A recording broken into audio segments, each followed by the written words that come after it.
Chapter 22, in which Passepartout finds out that, even at the Antipodes, it is convenient to have some money in one's pocket. The Carnatic, setting sail from Hong Kong at 6:30 on the 7th of November, directed her course at full steam towards Japan. She carried a large cargo and a well-filled cabin of passengers. 2 staterooms in the rear were, however, unoccupied, those which had been engaged by Phileas Fogg. The next day a passenger with a half-stupefied eye, staggering gait, and disordered hair, was seen to emerge from the second cabin, and to totter to a seat on deck. It was Passepartout, and what had happened to him was as follows. Shortly after Fix left the opium den, 2 waiters had lifted the unconscious Passepartout, and had carried him to the bed reserved for the smokers. 3 hours later, pursued even in his dreams by a fixed idea, the poor fellow awoke, and struggled against the stupefying influence of the narcotic. The thought of a duty unfulfilled shook off his torpor, and he hurried from the abode of drunkenness. Staggering and holding himself up by keeping against the walls, falling down and creeping up again, and irresistibly impelled by the kind of instinct, he kept crying out, "The Carnatic! The Carnatic!" The steamer lay puffing alongside the quay, on the point of starting. Passepartout had but few steps to go, and rushing upon the plank he crossed it, and fell unconscious on the deck, just as the Carnatic was moving off. Several sailors, who were evidently accustomed to this sort of scene, carried the poor Frenchman down into the second cabin, and Passepartout did not wake until they were 150 miles away from China. Thus he found himself the next morning on the deck of the Carnatic, and eagerly inhaling the exhilarating sea breeze. The pure air sobered him. He began to collect his sense, which he found a difficult task, but at last he recalled the events of the evening before, Fix's revelation, and the opium house. "It is evident," said he to himself, "that I have been abominably drunk. What will Monsieur Fogg say? At least I have not missed the steamer, which is the most important thing." Then, as Fix occurred to him, "As for that rascal, I hope we are well rid of him, and that he has not dared, as he proposed, to follow us on board the Carnatic. A detective on the track of Monsieur Fogg, accused of robbing a Bank of England? Pshaw! Monsieur Fogg is no more a robber than I am a murderer." Should he divulge Fix's real errand to his master? Would it do to tell the part the detective was playing? Would it not be better to wait until Mr. Fogg had reached London again, and then impart to him that an agent of the Metropolitan Police had been following him round the world, and have a good laugh over it? No doubt, at least, it was worth considering. The first thing to do was to find Mr. Fogg, and apologize for his singular behaviour. Passepartout got up and proceeded, as well as he could with the rolling of the steamer, to the after deck. He saw no one who resembled either his master or Auda. "Good," muttered he. "Auda has not got up yet, and Monsieur Fogg has probably found some partners at whist." He descended to the saloon. Mr. Fogg was not there. Passepartout had only, however, to ask the purser the number of his master's stateroom. The purser replied that he did not know any passenger by the name of Fogg. "I beg your pardon," said Passepartout insistently. "He is a tall gentleman, quiet and not very talkative, and has with him a young lady—" "There is no young lady on board," interrupted the purser. "Here is a list of the passengers. You may see for yourself." Passepartout scanned the list, but his master's name was not upon it. All at once an idea struck him. "Ah, I am on the Carnatic? "Yes." On the way to Yokohama?" "Certainly." Passepartout had for an instant feared that he was on the wrong boat, but, though he was really on the Carnatic, his master was not there. He fell thunderstruck on the seat. He saw it all now. He remembered that the time of sailing had been changed, that he should have informed his master of that fact, and that he had not done so. It was his fault, then, that Mr. Fogg and Auda had missed the steamer. Yes, but it was still more the fault of the traitor, who, in order to separate him from his master, and detain the latter at Hong Kong, had inveigled him into getting drunk. He now saw the detective's trick, and at this moment Mr. Fogg was certainly ruined, his bet lost, and he himself perhaps arrested and imprisoned. At this thought Passepartout tore his hair. Ah, if Fix ever came within his reach, what a settling of accounts there would be!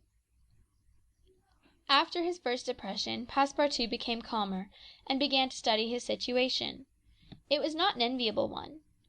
He found himself on the way to Japan, and what should he do when he got there?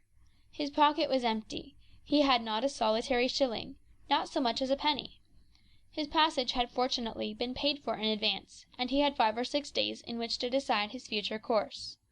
He fell to at meals with an appetite, and ate for Mr. Fogg, Auda, and himself. He helped himself as generously as if Japan were a desert, where nothing to eat was to be looked for. At dawn on the 13th the Carnatic entered the port of Yokohama.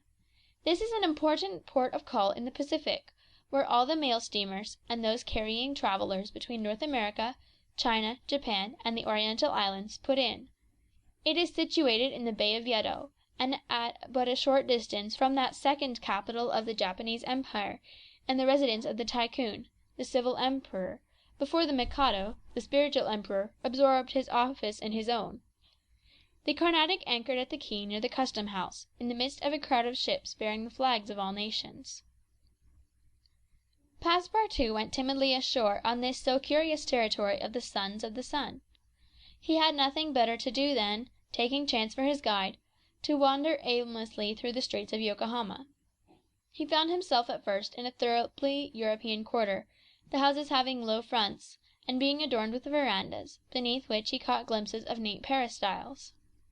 This quarter occupied, with its streets, squares, docks, and warehouses, all the space between the promontory of the treaty and the river.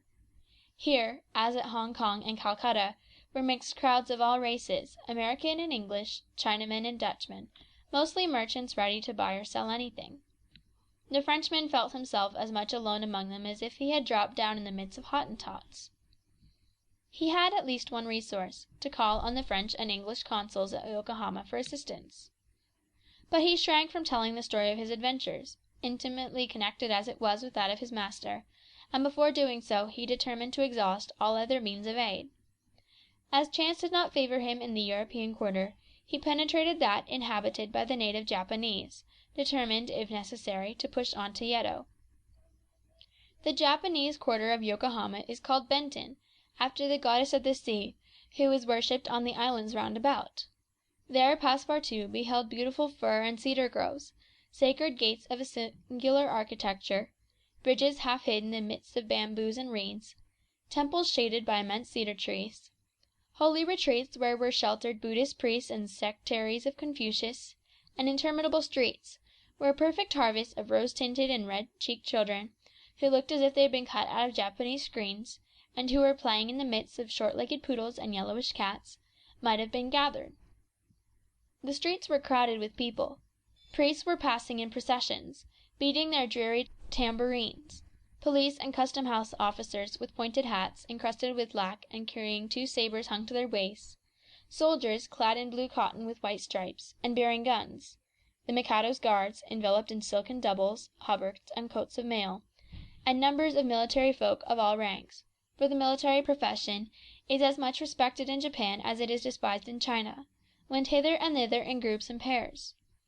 Passepartout saw, too, begging friars, long-robed pilgrims, and simple civilians, with their warped and jet-black hair, big heads, long busts, slender legs, short stature, and complexions varying from copper colour to dead white, but never yellow, like the Chinese, from whom the Japanese widely differ.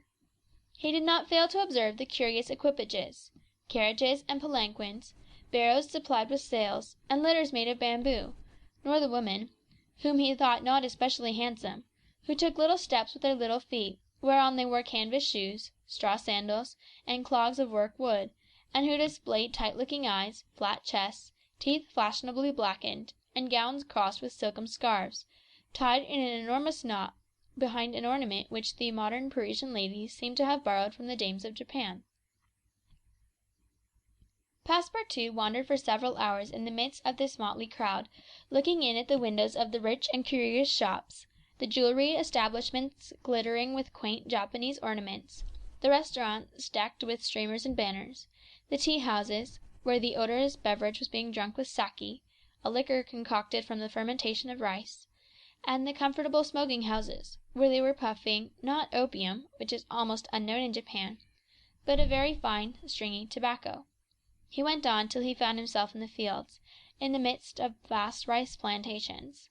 There he saw dazzling camellias expanding themselves, with flowers which were giving forth their last colours and perfumes, not on bushes, but on trees, and within bamboo enclosures cherry, plum, and apple trees, which the Japanese cultivate rather for their blossoms than their fruit, and which queerly fashioned, grinning scarecrows protected from the sparrows, pigeons, ravens, and other voracious birds. On the branches of the cedars were perched large eagles; amid the foliage of the weeping willows were herons, solemnly standing on one leg; and on every hand were crows, ducks, hawks, wild birds, and a multitude of cranes, which the Japanese consider sacred, and which to their minds symbolize long life and prosperity. As he was strolling along, Passepartout espied some violets among the shrubs. "Good," said he. "I'll have some supper." But, on smelling them, he found that they were odourless. "No chance there," thought he. The worthy fellow had certainly taken good care to eat as hearty a breakfast as possible before leaving the Carnatic; but, as he had been walking about all day, the demands of hunger were becoming importunate. He observed that the butchers' stalls contained neither mutton, goat, nor pork; and knowing also that it was a sacrilege to kill cattle, which are preserved solely for farming, he made up his mind that meat was far from plentiful in Yokohama. Nor was he mistaken; and, in default of butcher's meat, he could have wished for a quarter of wild boar or deer, a partridge, or some quails, some game or fish, which, with rice, the Japanese eat almost exclusively. But he found it necessary to keep up a stout heart, and to postpone the meal he craved till the following morning.